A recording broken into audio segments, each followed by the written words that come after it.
আটা দিয়ে তৈরি একেবারে বেকারির মতো খাস্তা মুচমুচে পটল বিস্কুট এভাবে একবার বাড়িতে বানিয়ে খেয়ে দেখুন। সকাল কিংবা সন্ধেবেলা চায়ের সাথে একেবারে দারুণ জমে যাবে। আর তার জন্য প্রথমেই আমি এখানে নিয়েছি 1 চামচ মতো ইস্ট। এখানে আমি বাজার থেকে কেনা ড্রাই ইস্টটা নিয়েছি। এর সাথে হাফ কাপ পরিমাণ জল দিয়ে দেবো। জলের সাথে ইস্টটা খুব ভালোভাবে কিছুক্ষণ করে মিশিয়ে নেব। ইস্টটা গুলতে একটু সময় লাগবে, আর যতক্ষণ ইস্টের দানাগুলো দেখা যাবে ততক্ষণ খুব ভালোভাবে জলের সাথে ইস্টটা মিশিয়ে নিতে হবে।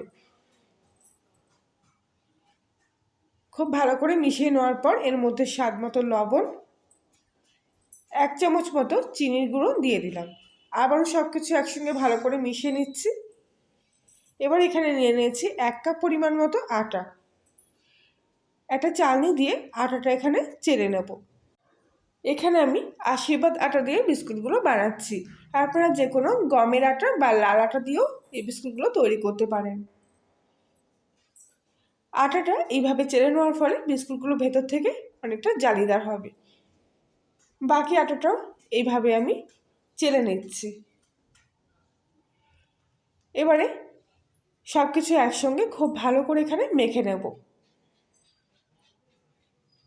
একটু এরকম কাদা কাদা মতো হবে আটা মাখাটা। সেই জন্যেই প্রথমবারে আমি হাফ কাপ পরিমাণ মতো জল দিয়েছিলাম। একটু বেশি পরিমাণ জল দিতে হবে। তবে আমার পরিমাপে যদি আপনারা করতে চান তাহলে হাফ কাপ জলে 1 কাপ আটা দেবেন। তাহলে দেখবেন একেবারে ঠিকঠাক হবে জল আর আটার পরিমাপটা। ঠিক এরকম কাদা কাদা মতো করে হাতে লেগে আসবে। এইভাবে বেশ কিছুক্ষণ ধরে ইস্টের সাথে এই আটাটা মেখে নিতে হবে। যত ভালো করে মাখবেন ততই বিস্কুটগুলো ফুলে উঠবে। কিছুক্ষণ এভাবে মেখে নেওয়ার পর এবারে হাতে যখন এরকম লেগে যাচ্ছে তখন হাতের মধ্যেখানে সামান্য একটু সাদা তেল নিয়ে নিলাম। এবার আবারও খুব ভালোভাবে এই আটার মণ্ডাটা মেখে নেব। এবারে দেখবেন আস্তে আস্তে এই বোলের থেকে কিংবা হাতের থেকে আটাটা উঠে আসতে শুরু করেছে। আটার ডোটা এইভাবে মেখে নেওয়ার পর কিছুক্ষণ এইভাবে এই অবস্থায় রেখে দিচ্ছি। এটা আমি ঢাকা দিয়ে রেখে দেব। আর ততক্ষণ একটা অন্য থালার মধ্যে সামান্য কিছুটা আটা খুব ভালোভাবে লাগিয়ে নিচ্ছি।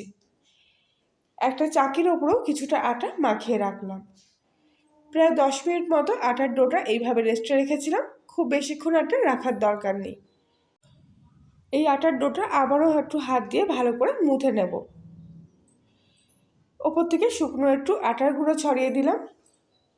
এবারে এর থেকে অল্প একটু করে অংশ কেটে নিয়ে বিস্কুটগুলো তৈরি করব। আর তার জন্য আগে থাক থেকে যে চাকির ওপরে আটার ছড়িয়ে রেখেছিলাম এই চাকির ওপরে প্রথমে গোল করে নেব, তারপরে হাতের সাহায্যে এইভাবে বিস্কুটেরগুলো লম্বা করে নেব। খুব হালকা হাতে এইভাবে একটু ডলা দেবেন, দেখবেন সুন্দর এরকম পটলের মতো বিস্কুটগুলো তৈরি হয়ে যাচ্ছে। খুবই নরম এই ডোটা, তাই হালকা হাতে তুলে হালকা হাতে বসিয়ে দেবেন আগে থাক থেকে মাখিয়ে রাখা আটার থালার ওপরে। একটুখানি এরকম হাত দিয়ে নাড়াচাড়া করবেন আলতো হাতে, দেখবেন খুব সুন্দরভাবে বিস্কুটের শেপগুলো চলে আসছে। এরকম লম্বা লম্বা শেপের পটল বিস্কুটগুলোই হয়, তাই জন্য এরকম লম্বা শেপের তৈরি করছি। যতটা সম্ভব আঙুল লাগাবার চেষ্টা করবেন না, তাহলে দেখবেন আঙুলের ছাপ হয়ে যাবে। তাই আলতো হাতে এইভাবে বিস্কুটগুলো থালার উপরে রেখে দিতে হবে। বাকি বিস্কুটগুলো আমি একইভাবে তৈরি করে নিয়েছি এখানে। এবারে এই বিস্কুটের উপরে কিছুটা প্লেন জল ব্রাশ করে নেব। একদম প্লেন জল, নর্মাল, কোনো ঠান্ডা না গরম না, নর্মাল টেম্পারেচারের জল এই বিস্কুটের উপরে হালকা করে ব্রাশ করে নিচ্ছি। এবার এখানে আমি একটা ডিমের কুসুম নিয়েছি, শুধু ডিমের কুসুমের অংশটা। খুব ভালোভাবে কুসুমটা ফাটিয়ে নিয়ে এবারে ব্রাশের সাহায্যে এই কুসুমটা এই বিস্কুটগুলোর উপরে হালকা করে প্রলেপ দিয়ে দেব। এর ফলে বিস্কুটের কালারটা খুব সুন্দর আসবে।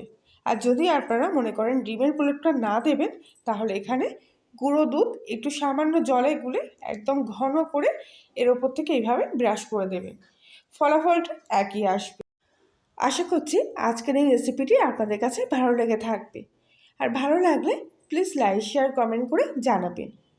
আর আপনি যদি কলিয়ার রান্নাঘরে নতুন সদস্য হয়ে থাকেন তাহলে প্লিজ চ্যানেলটি সাবস্ক্রাইব করে পাশে থাকবেন। আর পাশে বেল আইকনটি প্রেস করবেন নতুন কোনো ভিডিওর আপডেট পাওয়ার জন্য। প্রত্যেকটা বিস্কুটের ওপরে আমি এইভাবে ডিমের গোলার প্রলেপ লাগিয়ে দিয়েছি।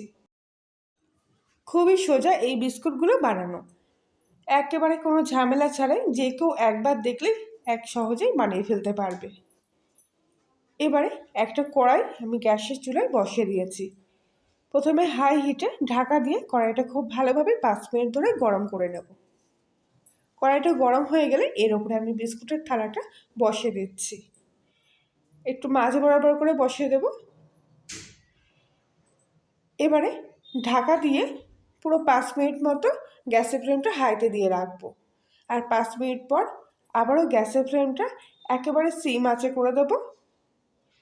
আর এখন আমি এই সিম আঁচে ঢাকা অবস্থায় 20 মিনিট মতো বিস্কুটগুলো এইভাবে রেখে দেব। 20 মিনিট পর আমি দেখাচ্ছি, দেখুন কত সুন্দর বিস্কুটগুলো ফুলে উঠেছে। দেখলে নিশ্চয়ই বুঝতে পারছেন। আর সাইড থেকে এইভাবে একটা ব্রাউন কালারের দাগ চলে এসছে, মানে তলাটা কিন্তু একেবারে হয়ে গেছে, ওপর থেকে দেখে বোঝা যাচ্ছে। এবারে আমি ঢাকনাটা খুলে নিলাম আর গ্যাসটা পুরোপুরি এবার অফ করে দেবো। ওপর থেকে আপনারা আঙুল দিয়ে চেক করে দেখতেও পারেন যে ওপরটা শক্ত হয়ে গেছে কিনা। তবে আমি এখানে একদম শক্ত হয়ে গেছে বিস্কুটটা। এবারে আমি বিস্কুটের ট্রেটা কড়াই থেকে নামিয়ে নিচ্ছি। আর কিছুক্ষণ এই অবস্থায় খুব ভালোভাবে এটা ঠান্ডা করে দেবো। বিস্কুটগুলো পুরোপুরি ঠান্ডা হয়ে গেছে। এবারে এক এক করে বিস্কুটগুলো আমি উল্টে দিচ্ছি। আর কত সহজে দেখুন থালার থেকে উঠে আসছে বিস্কুটগুলো, একটাও কিন্তু তলায় লেগে যায়নি আর তলাটাও কিন্তু পুড়ে যায়নি। প্রত্যেকটা বিস্কুট দেখুন একেবারে বেকারির মতো কত সুন্দর কালার চলে এসছে। কোনো ওভেন ছাড়া গ্যাসের চুলাতে এত সুন্দর যে বিস্কুট তৈরি করা যায় তা আপনারা নিজের চোখে না দেখলে বিশ্বাসই করতে পারবেন না। আর খেতেও অসাধারণ টেস্ট। প্রত্যেকটা বিস্কুট আমি এইভাবে উল্টে দিয়েছি।